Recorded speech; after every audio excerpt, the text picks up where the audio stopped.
Daily நான் தானே சமைக்கிறேன். இன்றைக்கி ஒரு நாளைக்கு நீங்கள் சமைச்சு கொடுங்கன்னு சொன்னோன்னே ஹஸ்பண்ட் பார்த்தீங்கன்னா லுங்கியை மடித்து கொடுத்துட்டு களத்தில் இறங்கிட்டாரு. இந்த குக்கு வித் கோமாளியில் வர மாதிரி பார்த்தீங்கன்னா சீஃப் குக்கு அவர், கோமாளி தான் நான். அவருக்கு தேவையானது எல்லாமே அரிஞ்சு கொடுத்துட்டேன். சார் வந்து அடுப்படியில் நின்று தாளிக்கு தான் செஞ்சார். இன்றைக்கி என்னமோ அவருக்கு ஏதோ தோணியிருக்கும் போல், அதனால இன்றைக்கி சிக்கன். பொழுதுபோக்குக்காக சமைக்கிற இவங்களுக்கே இப்படி இருக்குதுன்னா டெய்லியும் நம்ம பார்த்து பார்த்து சமைக்கிற நமக்கு எப்படி இருக்கும்? என்னத்தை செய்ய, இதுக்கு பருத்தி மூட்டை குடோன்லேயே இருந்திருக்கலாம் அப்படிங்கிற மாதிரி தோணுச்சு.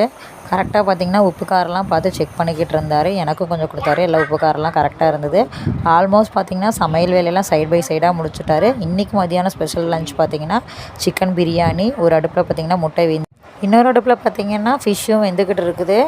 என்னைக்காவது உங்கள் ஹஸ்பண்ட் இப்படி உங்களுக்கு சமைச்சு கொடுக்குறேன் அப்படின்னு சொல்லியிருக்காரா இல்லையா அப்படின்ட்டு மறக்காமல் கமெண்ட் பாக்ஸில் சொல்லுங்கள்.